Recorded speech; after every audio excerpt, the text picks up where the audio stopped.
Hey, what's up everybody? This is Host One, and today I want to give you guys the entire guide of how to get the exotic sniper rifle Nemesis in Division 2. And I also want to go over all of its stats and its talents because this sniper is the first exotic that is actually really good. Like, it's an actual usable weapon. I've seen some people using it as a main weapon because it's actually really good. Now I'm going to quickly go through how you're able to get this sniper. Now if you need some help with the first section, I actually have another video when the first part of the sniper actually came out that I'll link in the description and in the comments if you guys need a little bit of help of exactly where to go for the first part. So the first part, you're going to need to go into the Stronghold title basin, and once you get a little through the mission, you're going to go into this building, and on the second floor of the building, and it'll show it on your mini map, there's a white key card. Now you're going to pick this up. Then closer to the end of the mission, there's going to be a door that unlocks with this key card, and there's going to be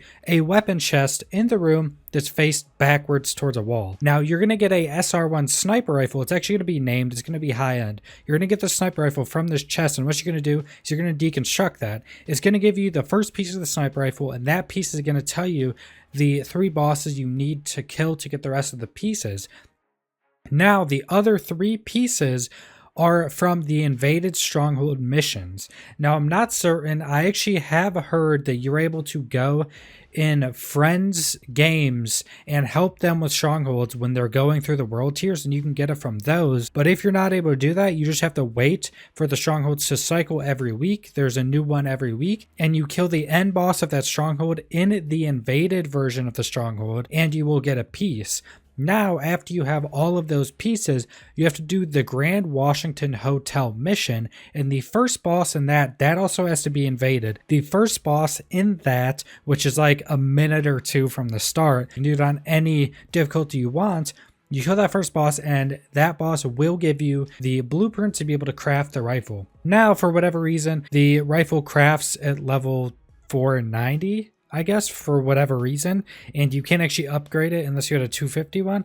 Have no idea why this is. I assume there's some way to upgrade this at some point, but I have no idea how to. So it's going to be 490 when you're in, World Tier 5 at the start, which isn't that big of a deal. It would be nice to get this thing to 500 because it's actually useful as a main-handed weapon. So now we can get into the talents and stats of this weapon. So mine wrote a 490 gear score, which I'm pretty sure is a base roll once you craft it. I'm not exactly certain how to upgrade them to 500 because the upgrade blueprint you can buy from the vendor require a 250 gear score one, so I don't know how to upgrade it right now, but it's a marksman rifle, so it does get the headshot damage plus 121%. I think at 500 that should be closer to 130%, but my damage right now is 288.4k. That'll go up and down depending on your stats and stuff like that. Has a 50 RPM and a 5-round magazine, and you can chamber 1 round, so it can be a 6-round magazine if you reload when it still has at least a round left.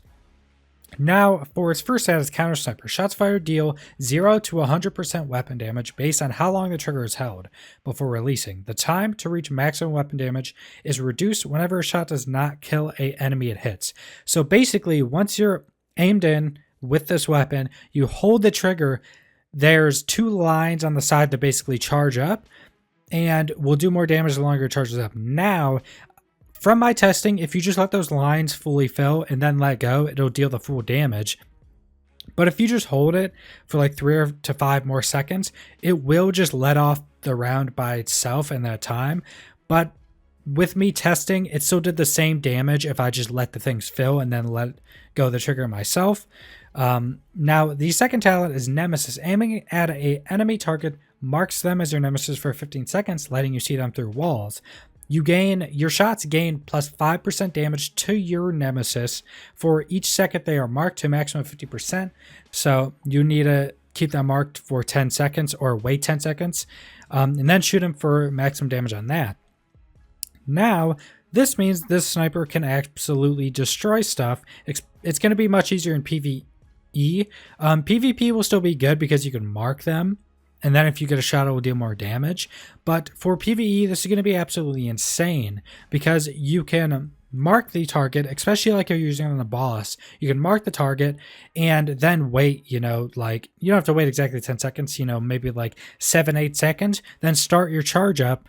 and then let it go, then it'll give you that 50% increased damage, the maximum counter sniper shot. So you're just going to hit massive shots. I think without having a build even slightly based on hitting like super big hits, I was doing 2 million damage headshots, which is ridiculous.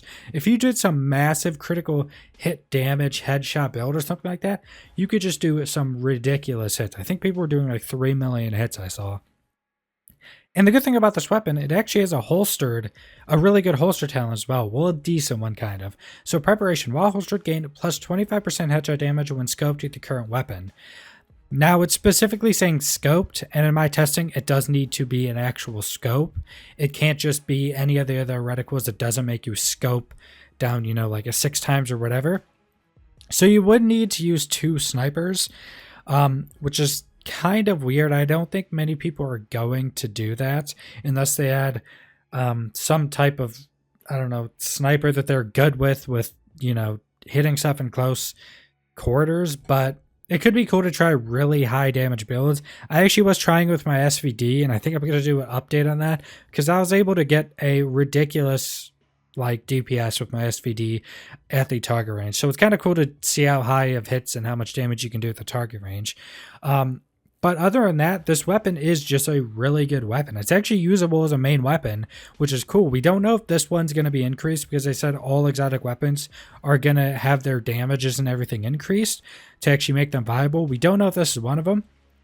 If this is one of them, it's probably going to actually have a lot of builds revolved around it because right now, I've actually seen people using it in challenging missions and stuff, and they've been one-shotting the big armored guys. Once they lose their armor, they just one-shot them right away, which is pretty nice. And this thing can just hit so hard, it's ridiculous. If you do a build around it, you can easily get, 3 million plus single hits on things, which is just nasty. But that is how you get the Nemesis sniper rifle. That is all the stats. That is all the talents. Subscribe if you want to see more Division 2 content. Leave a like if you liked the video. Leave a comment down below what you think about Division 2 as a whole. What you think about this Nemesis sniper rifle. And thanks for watching.